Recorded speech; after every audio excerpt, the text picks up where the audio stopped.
Hermanos, la prédica de hoy se titula La Cena del Señor.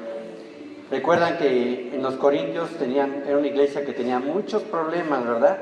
Y los hermanos que querían estar en el camino del Señor le escribieron a Pablo diciendo: ¿qué hacemos? ¿Cómo se hace esto? ¿Cómo se hace aquello? Hay divisiones, hay esto. Y Pablo les escribe. Ahorita vamos en la Cena del Señor. Realmente, ¿qué les escribe Pablo acerca de lo que Dios Jesucristo le dio a él, ¿no? Entonces aquí nos dice, introducción, lo tienen también en su boletín. La Cena del Señor es una de las instrucciones de la Iglesia. Resulta crucial para los creyentes comprender cómo se debe celebrar la cena y cómo no celebrarla. Este pasaje constituye un estudio completo del tema. Punto número 1 de su boletín nos dice: Pablo reprendió a los corintios por la forma en que estaban celebrando la Cena del Señor. Versículo 17, lo tenemos aquí arriba, si alguien me lo quiere leer fuerte, por favor. ¿Está en azul? Al darles las siguientes instrucciones, no puedo elogiarlos, ya que sus reuniones traen más prejuicio que beneficio. Hasta ahí, amén. Ok, Pablo recuerden que en la prédica pasada, Pablo los había elogiado por su diligencia en mantener las tradiciones y costumbres de la iglesia, pero al lidiar con la Cena del Señor, no podía elogiarlos. Aquí dice, Pablo plantea bruscamente: no se congreguen para celebrar la Cena del Señor para lo mejor, no para edificarse ustedes mismos recordando la muerte del Señor, sino que se congregan para lo peor, para destruirse ustedes mismos. Y todo para congregarnos debe ser siempre para edificarnos. La reunión los domingos debe ser para edificarnos. El discipulado debe ser para edificarnos. Las clases que tomamos también deben ser para edificarnos. El convivio que hacemos debe ser para edificarnos. Cuando celebramos los cumpleaños, debe ser para edificarnos, hermanos. Siempre que nos reunamos, Pablo aquí a los Corintios les dice, y también lo podemos llevar al presente, debe ser para edificarnos. Punto número 2, la corrupción de la Cena del Señor. Versículos 18 al 22. Los corintios estaban abusando de la Cena del Señor. Los corintios celebraban la Cena del Señor con una comida con toda la ley o un banquete de amor. Ellos decían: hay que tener comida como nos hacemos cada fin de mes, todos traemos para poder convivir, para poder compartir entre los hermanos. Pero aquí había 4 abusos por parte de la iglesia de Corintio, algunos de los cuales aplican muy bien y hablan directamente a las iglesias de todas las generaciones. Recientemente lo hemos visto, lo estamos viendo, que tenemos el placer o la dicha de ir a otras iglesias, vemos, ¿no? Y estos 4 abusos los vamos a ver paso a paso. Primer abuso, versículo 18 nos dice: en primer lugar, oigo decir que cuando se reúnen como iglesia hay divisiones entre ustedes, y hasta cierto punto lo creo. Versículo 19, sin duda, tiene que haber grupos sectarios entre ustedes para que se demuestre quienes cuentan con la aprobación de Dios. Primer abuso, había divisiones dentro de la iglesia que corrompía la Cena del Señor.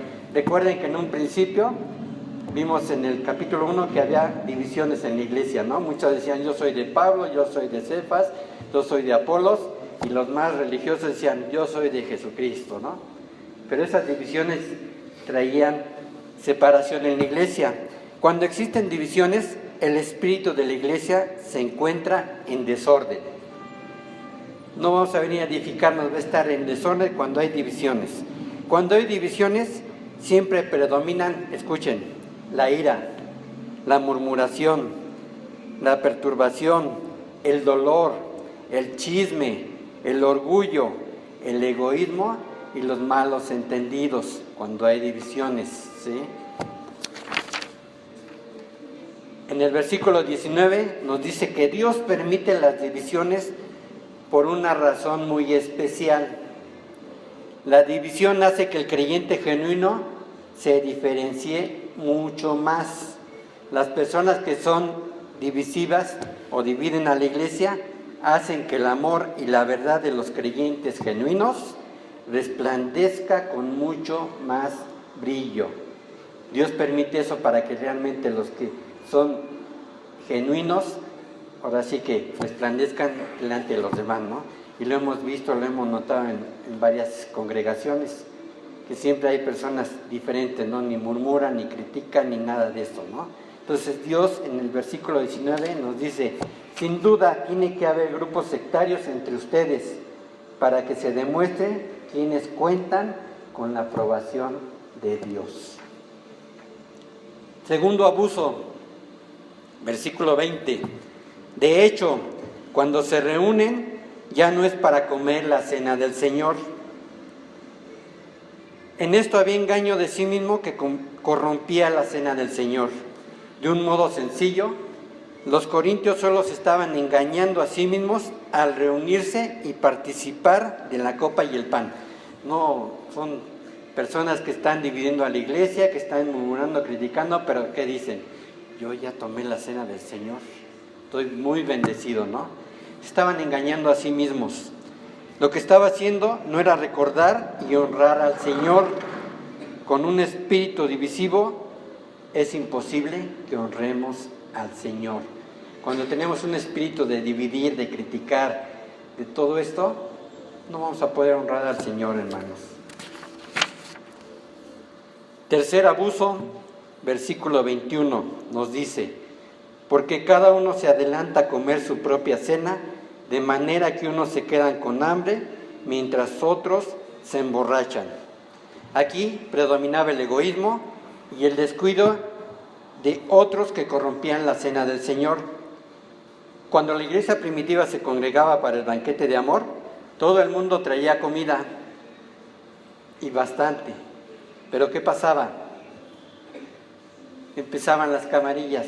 No, yo traje esto, me lo llevaba para acá, yo traje aquello, y los que no podían llevar nada, no tenían nada. Los esclavos que en ese entonces había, que no podían llevar nada, los hacían a un lado. Había esa división, hermanos.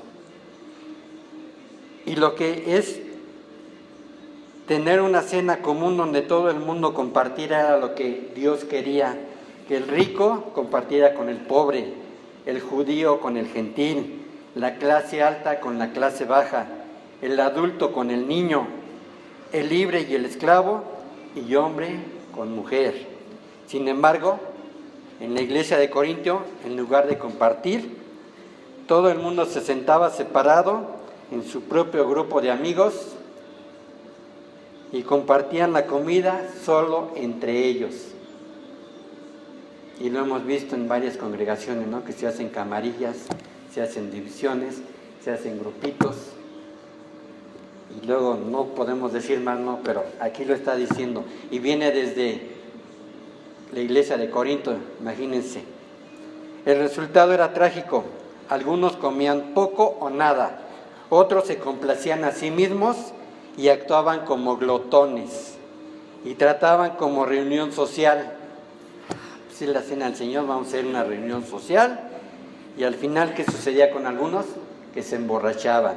Lo tenemos aquí en el versículo. Mientras otros se emborrachaban, al final del versículo 21. El cuarto abuso que Pablo les pone en el versículo 22 dice: ¿acaso no tienen casa donde comer y beber? ¿O es que menosprecian a la iglesia de Dios y quieren avergonzar a los que no tienen nada? ¿Qué les diré? ¿Voy a elogiarlos por esto? Claro que no. Estaba el abuso de la santidad de la iglesia y la vergüenza del pobre que corrompía la cena del Señor. Los que no tenían nada se avergonzaban, ¿no? Y ahí a un lado, arrinconados, ¿no? Y los demás comiendo como glotones, bebiendo, porque ya no era celebrar la cena del Señor. Recuerden que en ese tiempo hacían una cena muy formal, todos compartían, bueno, se trataba de que todos compartieran, pero llegaban y cayeron en este problema. Este versículo es una serie de preguntas que se responden solas y debieran despertar el corazón de los culpables. ¿No tienen casa donde comer y beber? La iglesia no es un lugar donde debemos comer y beber, es un lugar de adoración, hermanos. Nosotros celebramos aquí un convivio para tener una convivencia, una comunión entre hermanos. No caigamos en esto, hermanos. Que otras iglesias no caigan en esto. No están abusando de la iglesia y avergonzando a los pobres por medio de la división, el egoísmo, la complacencia y el acaparamiento. Pablo les dice que por supuesto que sí. ¿Qué os diré? Os elogiaré. Y Pablo les dice, en esto no os elogio. ¿Sí? Al principio en el capítulo 11 los elogiaba, ¿no? Porque llevaban todas las tradiciones y todo, pero aquí dice que están mal. Tercer punto de su boletín, el significado real de la cena del Señor. Vamos a ver el significado real que Jesucristo le transmitió a Pablo. Recuerden que Pablo no estuvo con los apóstoles cuando estuvieron con Jesús, pero Jesús le estuvo hablando, le estuvo capacitando durante 3 años a Pablo. Nos dice aquí versículos 23 al 26, vamos a ver primero 23 y 24. Yo recibí del Señor lo mismo que les transmití a ustedes, que el Señor Jesús, la noche en que fue traicionado, tomó pan, y después de dar gracias lo partió y dijo, este pan es mi cuerpo que por ustedes entrego, hagan esto en memoria de mí. ¿Quién instituyó la cena del Señor? Jesús. La misma noche en la que fue traicionado, no tenemos duda de que fue Pablo, no fue Polo, no, fue Jesús quien la instituyó. El significado del pan. Algunos dicen que el pan realmente se convierte en la sustancia del cuerpo del Señor cuando una persona come el pan y bebe la copa. En la Iglesia Católica, ¿qué nos dicen, no? Que es el cuerpo de Dios, ¿no? Notemos este elemento. Cuando Jesús le dijo a sus discípulos, tomad y comed, ¿quién estaba ahí con ellos? Jesús, ¿no? Él estaba allí presente, incluso Él mismo participó del pan. Ciertamente, en ese instante el pan solo representaba o simbolizaba su cuerpo. Y observemos las palabras, que por ustedes entrego, en otra versión quiere decir que por vosotros es partido. Esto se refiere a la muerte, el dolor, el sufrimiento de Cristo. Él murió por nosotros como nuestro sustituto. También dicen las palabras, hagan esto en memoria de mí. Esto quiere decir mucho más que solo recordar la muerte de Cristo. Cristo dice que lo recuerden a Él, no solo un aspecto de su persona y su obra. El creyente debe de meditar de modo activo sobre Cristo, ¿sí? La cena del Señor es meditar sobre lo que hizo Jesús por nosotros, ¿sí? Versículo 25, de la misma manera, después de cenar, tomó la copa y dijo, esta copa es el nuevo pacto en mi sangre, hagan esto cada vez que beban de ella en memoria de mí. Y notemos nuevamente las palabras del Señor, esta copa es el nuevo pacto en mi sangre. La idea es que el viejo pacto, el Antiguo Testamento, se está poniendo a un lado y Dios está estableciendo un nuevo pacto con su Hijo Jesucristo. El fundamento del nuevo pacto es la sangre de Jesucristo. Hebreos 9 del 13 al 15, aquí lo vamos a tener.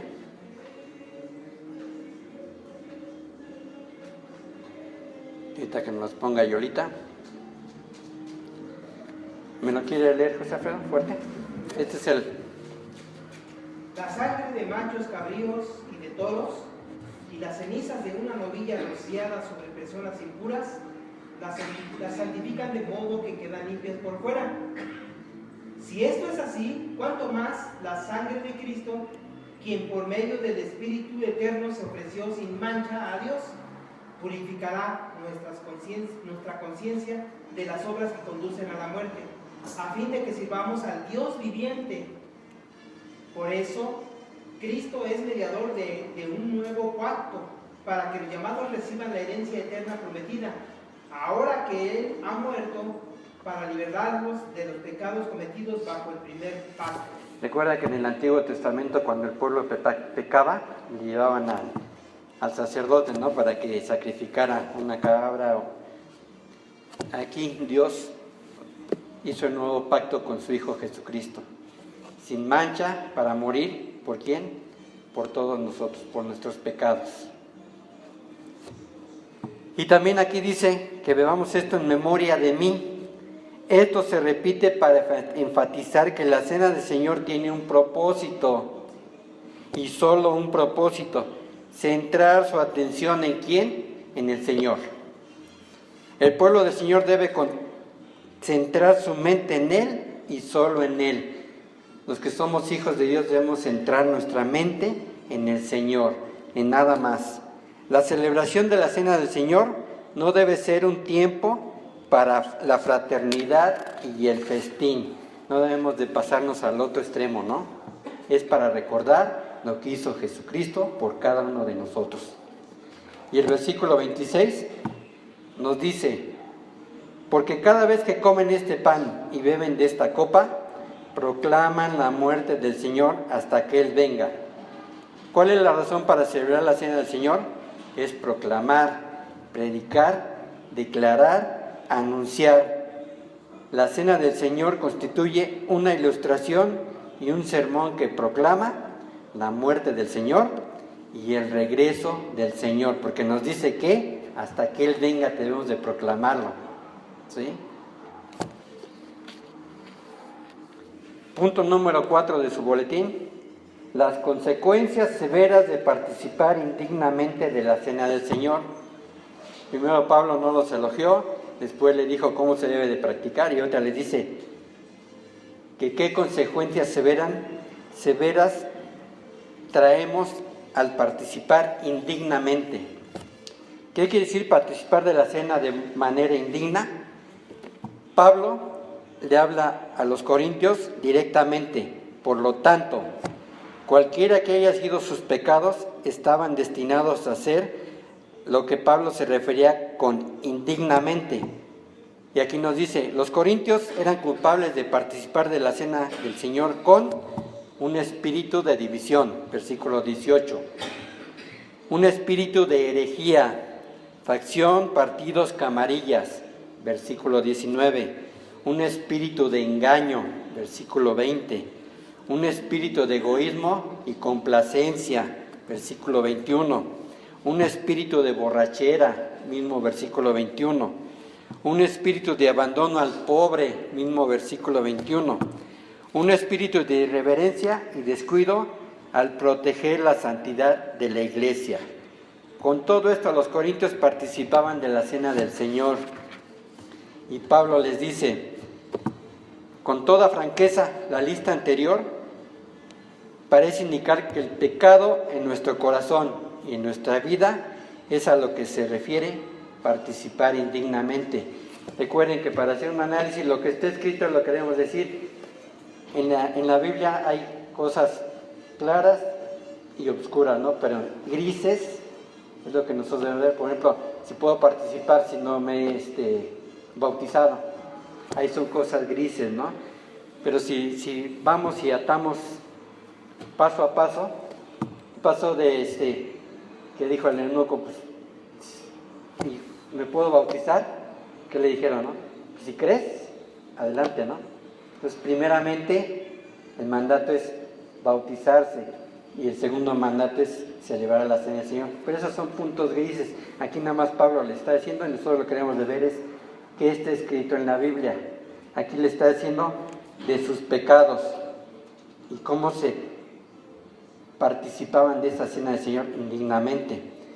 Y aquí hay 3 consecuencias de participar indignamente de la cena del Señor. Es decir, con pecados no confesados en el corazón y la vida de una persona. Empezamos, versículo 27. Por tanto, cualquiera que come el pan o beba de la copa del Señor de manera indigna, será culpable de pecar contra el cuerpo y la sangre del Señor. Una persona se vuelve culpable de la muerte del Señor. La idea es que una persona tendrá que dar cuentas porque es culpable de pecado contra el Señor mismo.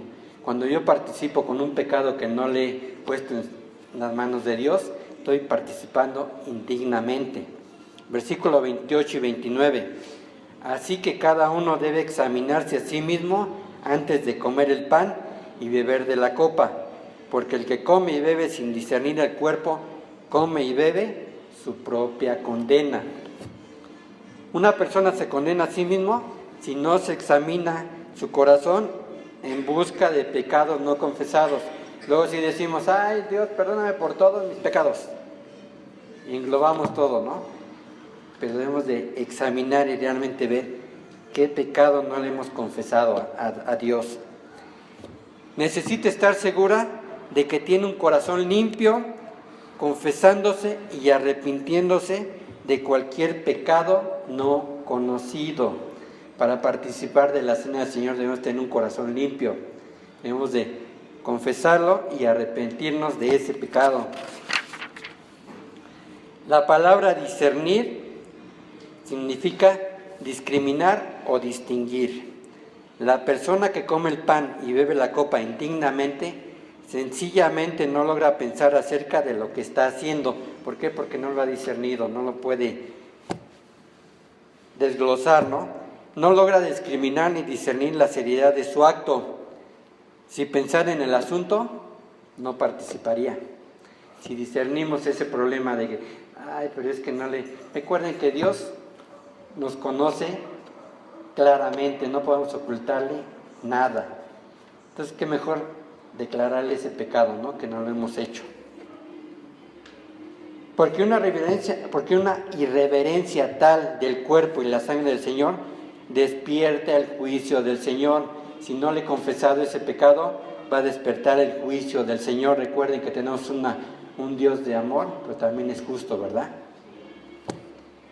Versículo 30. Por eso hay entre ustedes muchos débiles y enfermos, incluso varios han muerto. Aquí una persona es disciplinada y aleccionada por el Señor. Los corintios eran tan flagrantes en su abuso de la cena del Señor que Dios tuvo que actuar con disciplina severa. ¿Sí? Su disciplina comprendía tanto enfermedad como muerte. Y aquí no quiero que vayan, ay, no es que estoy enfermo, tienes un pecado no confesado. No, hermanos, nada más es en cuanto a la cena del Señor, ¿sí? Dios sabe exactamente qué tipo de disciplina con mayor probabilidad hará que su hijo despierte y sea movido a ¿qué? A arrepentirse y a confesarse, ¿sí? De ese pecado. Y Dios sabe cuándo un creyente debe ser llevado al cielo. Aquí Dios dice, bueno, este hermano este hijo mío ya se alejó, está en pecado, está haciendo esto. Para que el juicio no sea del mundo, Dios prefiere llevarlo a su presencia, ¿sí? Entonces, hermanos, debemos tener ese discernimiento de cuando venimos a la cena del Señor, ¿sí? Si tengo un pecado confesado, recuerden que aquí cuando hacemos la cena del Señor, nos damos un tiempo al principio para ponernos a cuentas con Él, llegar con un corazón limpio, ¿sí? No estar con ese pecado y que Dios nos diga, a ver, ¿qué pasó? Por último, hermanos, como conclusión, el procedimiento correcto de la cena del Señor lo describe Pablo en los versículos 31 al 34. Primer procedimiento, proceder en la cena del Señor juzgándose a uno mismo, es decir, examinándose a uno mismo. Lo tenemos en el versículo 31 que nos dice, si nos examináramos a nosotros mismos, no se nos juzgaría. ¿Por qué debemos examinarnos? Para que estemos libres de pecado. y que no llevemos ningún pecado conocido y no confesado en nuestro corazón. Ciertamente debemos participar de la cena del Señor viviendo libres de pecado. El segundo procedimiento, también lo tienen en su boletín: aceptar el castigo del Señor, confesarse y arrepentirse, alejarse de la vida de pecado, sabiendo que Dios nos está castigando por amor. Recuerden que ese castigo de Dios, como uno cuando castiga a su hijo, ¿no? Humanamente, estás haciendo esto mal, tu castigo es este y este y este, ¿no? Aquí igual Dios, muchos dicen, es que tenemos un Dios amoroso, sí, pero también justo. Y si no estamos en justicia con Él, Él nos va a castigar. Versículo 32 nos lo dice: pero si nos juzga el Señor, nos disciplina para que no seamos condenados con el mundo. Él nos disciplina para que ese juicio no sea en el mundo, sino sea juicio de Dios. Nos está castigando para evitar que seamos condenados con el mundo. Al parecer, esto se va a referir al juicio final, ¿sí?